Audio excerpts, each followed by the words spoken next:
Isang mapagpalang araw, mga mahal kong mag-aaral.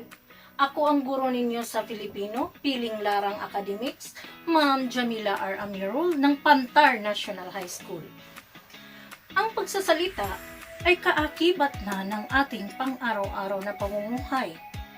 Ito ang tulay upang may pahayag ang mga kaisipan, ideya, impormasyon na nais nating iparating. Ngayong araw, tatalakayin natin ang unang markahan sa unang aralin na may layunin nakakasulat ng talumpati batay sa napakinggang halimbawa. Tanong, handa na ba kayo?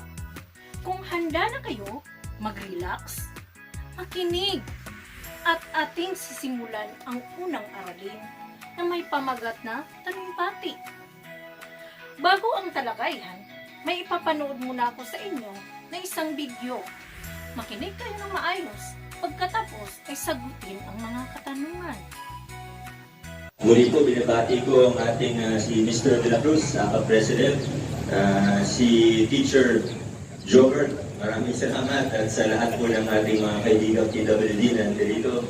Isang paalala na rin sa lahat ng mga City Hall employee na kapag meron tayong mga nakausap or siniservisyohan na may kapansana na maging sensitibo lang din po tayo.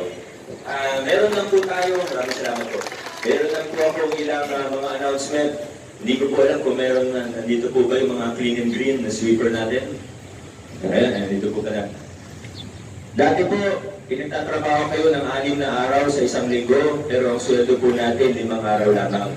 Ina-announce ko po ngayon, simula ngayong linggo, 5 araw na lang po sa isang linggo ang inyong trabaho. Ginagawa po natin ito dahil ito ang makatarungan, ito po ang tama. Kung 5 araw ang sweldo, 5 araw lang din dapat ang trabaho. So, congratulations po sa inyo.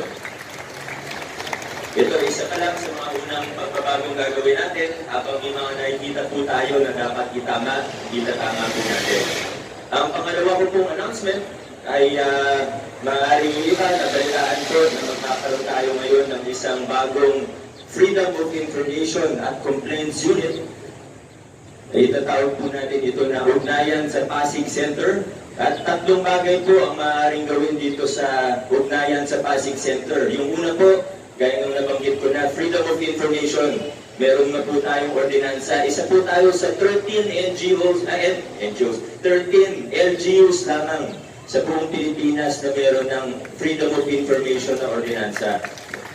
At ngayon pong termino na ito, ipapatupad natin ang buong buo at buong lakas ng Freedom of Information. Ibig po sabihin, kung meron kayong gustong malaman at kahit sino pong mamamayan sa Pasig gusto pong malaman ng isang bagay tungkol sa ating lokal na pamahalaan.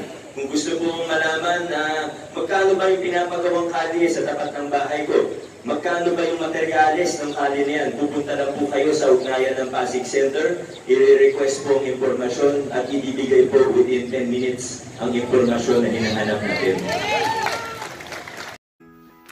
Kunin ang inyong journal at sagutin ang mga katanungan na ito sa gawain 1 tungkol sa napanood na video ng talumpati. Makinig ng mabuti.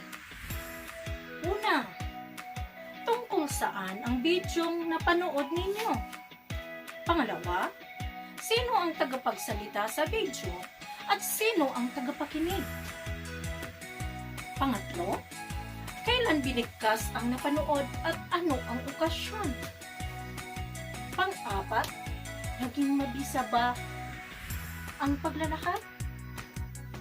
Sa ikalawang activity, mula sa napanood na video ng talumpati ni Mayor Vico Soto, kumuha ng kalahating papel at isulat ang kahalagahan, katangian ng mga talumpati. Tingnan ang diagram na ito. Tanong ko sa inyo, May kaugnayan ba ito sa ating aralin? Tama! Kaya ngayong araw, aalamin natin kung ano ang kahulugan, uri, katangian, at huwaran ng talumpati. Ang talumpati ay isang uri ng sining.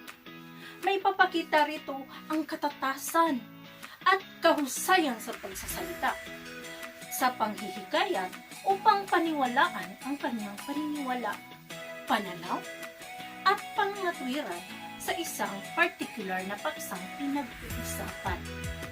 Ang talumpati ay kadalasang pinaghahandaan bago bigkasin sa harapan ng tao, kahit pa man ito daw ay biglaan. Ang pagsulat ng talumpati ay susi sa mabisang pagtatalumpati. Ito rin ay isang proseso o paraan ng pagpapahayag ng ideya, kaisipan, sa paraang pasalitang tumatalakay sa isang particular na paksa. Ang isang talumpating isinulat ay hindi magiging ganap na talumpati kung ito ay hindi mabibigkas sa harap ng madla. May mga uri ng talumpati. Una, biglaang talumpati. Ito'y ibinibigay ng biglaan o walang paghahanda. Kaagad itong ibinibigay ang paksa sa oras ng pagsasalita. Pangalawa, maluwag na talumpati. Isinasagawa ng biglaan, walang paghahanda. Nagbibigay ng ilang minuto para sa pagbuo ng ipapahayag na kaisipan. Ikatlo, manuskrito. Ang manuskrito ay isang talumpating ginagamit sa mga convention, seminar, programa sa pagsasaliksik. Kaya pinag-aaralan ito ng mabuti at dapat na nakasulat. Ikaapat, isinaulong talumpati. Ito rin ay kagaya rin ng manuskrito sapagkat mahusay din sa pinag-aaralan at hinabi ng maayos bago bigkasin sa mga tagapakinig. Samantalang, may huwaran rin sa pagbuo ng talumpati. Una, chronological na huwaran. Ang mga detalye o nilalaman ng talumpati ay nakasalalay sa pagkakasunod-sunod ng pangyayari o panahon. Ikalawa, topikal na huwaran. Ang paghahanay ng mga materyales ng talumpati ay nakabatay lamang sa pangunahing paksa. At ang panghuli ay ang huwarang problema, solusyon. Ito'y kalimitang nahati sa dalawang bahagi. Ang pagkakahabi ng talumpati gamit ang huwarang ito. Bukod pa sa mga huwarang ito, ay dalawang uri ng kasanayan sa paghahabi ng mga bahagi ng talumpati. Ang paghahabi o pagsusulat ng nilalaman ng talumpati mula sa umpisa hanggang sa matapos ito ay napakahalaga rin isaalang-alang upang higit na mahusay, komprehensibo, organisado ang mga bibigkasing talumpati. Ang unang kasanayan ay ang introduksyon. Ito ay pinakapanimula. Ito ay naghahanda sa mga nakikinig para sa nilalaman ng talumpati. Kaya dapat na angkop ang pagbungad sa katawan ng talumpati. Narito ang mga sumusunod na katangian sa isang mahusay na panimula. Una, mapukaw ang kaisipan at damdamin ng mga makikinig. Ikalawa, may handa ang mga tagapakinig sa gaganaping pagtalakay sa paksa. Panghuli, may paliwanag ang paksa ng maayos. May ikalawa ring kasanayan ng talumpati. Ito ay ang diskusyon o katawan. Dito makikita ang pinakamahalagang bahagi ng talumpati sapagkat dito tinatalakay ang mga halagang punto o kaisipang nais ibahagi sa mga nakikinig. Ito ay ang pinakakaluluwa ng talumpati. Bukod pa sa mga kasanayan, meron ding katangian. Taglayin ang katawan ng talumpati. Una ay ang kawastuhan. Tiyaking wasto at maayos ang nilalaman ng talumpati.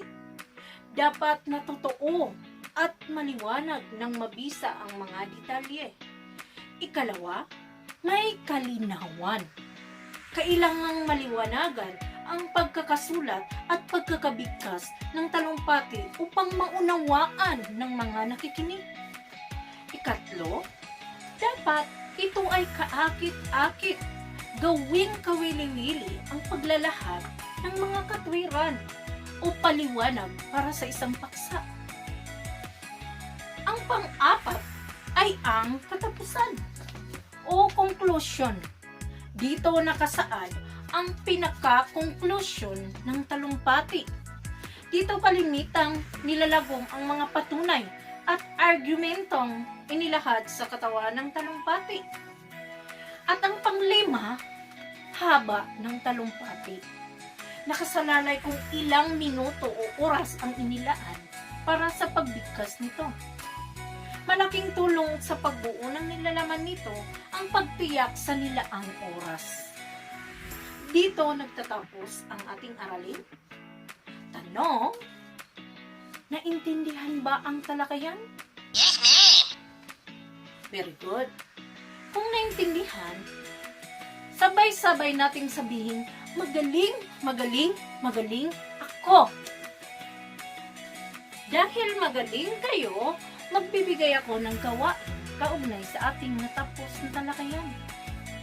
Kumuha ng isang kalahating papel at sagutan ang mga katanungan ng guro. Isulat lamang ang letra ng inyong sagot. Unang katanungan, ito ay ibinibigay ng biglaan o walang paghahanda. Kaagad na ibinibigay ang paksa sa oras ng pagsasalita. A. Bigla ang talumpati. B. Manuskrito. C. Maluwag na talumpati. D. Isinaulong talumpati. Pangalawang katanungan. Ito daw ay kagaya rin ng manuskrito sapagkat ito ay mahusay din pinag-aaralan at hinabi ng maayos bago bigkasin sa harap ng mga tagapakinig. A. Bigla ang talumpati. B. Manuskrito. C. Maluwag na talumpati. D. Isinaulong talumpati. Ikatlong katanungan. Ito ay isang proseso o paraan ng mga pagpapahayag ng ideya o kaisipan sa paraang pasalitang tumatalakay sa isang partikular na paksa. A. Sinopsis. B. Bayunot. C. Talumpati. D. Abstract. Ika-apat na tanong. Ito ay katangian ng talumpati na kailangang maliwanagan ang pagkakasulat at pagkakabigkas ng talumpati upang maunawaan ng mga nakikinig. A. Kawastuhan. B. Kalinawan. C. Kaakit-akit. At D. Haba ng talumpati. Na? Panghuling tanong sa gawain 3, isa rin sa katangian ng talumpati na nakasalalay kung ilang minuto o oras ang inilaan sa pagbigkas. Malaking tulong sa pagbuo ng nilalaman nito ang pagtiyak ng nilaang oras. A. Kawastuhan. B. Kalinawan. C. Kaakit-akit. At D. Haba ng talumpati. Pumunta naman tayo sa gawain 4 at sagutin ang mga katanungan. Unang katanungan, bakit mahalagang matutuhan ang pagsulat ng talumpati? Ikalawang tanong, para sa iyo, kung ikaw ay magtatalumpati, saan ka mas komportabling gawin ito? Batay sa mga uri ng talumpati, ipaliwanag ito ng maayos. Sa huling gawain ito ay ang pagguhit ng poster. So, kailangan kayong gumuhit ng poster. So, makinig sa panoto. Gumuhit ng isang poster tungkol sa pandemya at gumawa ng isang maikling talumpati tungkol dito. Tingnan ang nasa larawan. Tapos na? Dito po nagtatapos ang talakayan sa araw na ito. Naway nakapagbigay sa inyo ng malaking tulong sa inyong pag-aaral. Muli, ako ang inyong guro sa Pilipino na mag-iiwan sa inyo ng kasabihang ang ugat ng karunungan ay mapait, subalit ang bunga ay matamis. Maraming salamat.